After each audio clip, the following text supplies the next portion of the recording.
কম খরচে অধিক লাভ হওয়ায় আখ চাষে আগ্রহ বাড়ছে মাদারীপুরের কৃষকদের।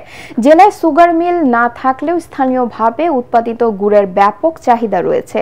অন্যদিকে ধান, পাট ও ডাল চাষে উৎপাদন খরচ বেড়ে যাওয়ায় বিকল্প হিসেবে আখ চাষে ঝুঁকছেন তারা।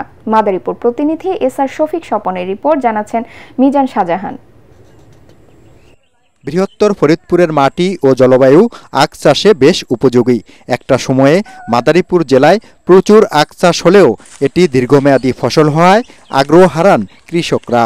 তবে গত কয়েক বছরের ধান, পাট সহ অন্যান্য ফসল চাষে খরচ বেড়ে যাওয়ায় আবারও আখ চাষে ফিরছেন তারা। খরচ কম, আগ লাগাইছি, ফলন ভালো হয়েছে, সুন্দর হয়েছে, আগে ভালো ফলন হয়েছে। আমরা 10 কাঠা জমিনে প্রায় আমাকে 1,05,000 টাকা বিক্রি হয়েছে। চলতি বছর মাদারীপুর জেলার 5টি উপজেলায় 400 একর জমিতে আখের আবাদ হয়েছে। প্রতি বিঘায় খরচ হয় 25,000 টাকা।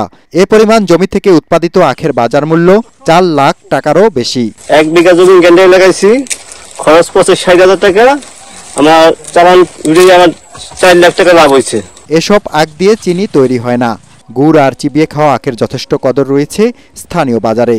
মানসম্মত গুড় উৎপাদনে সব ধরনের পরামর্শ দিচ্ছে কৃষি অফিস। অধিকাংশ আখের রস হিসেবে সাধারণত আমাদের ভোক্তারা খেয়ে থাকেন এবং কিছু গুড় উৎপাদন করা হয় এবং আখের জমিতে কৃষকরা লাভবান হচ্ছেন দেখে মাদারীপুরে বর্তমানে আখের জমি দিন দিন বাড়ছে এবং এটা একটি অর্থকরী ফসল হিসেবে গণ্য হচ্ছে। কৃষকদের সহজ শর্তে ঋণ দেওয়ার পাশাপাশি মাদারীপুরে চিনিকল স্থাপন করা গেলে লাভবান হবেন কৃষকরা।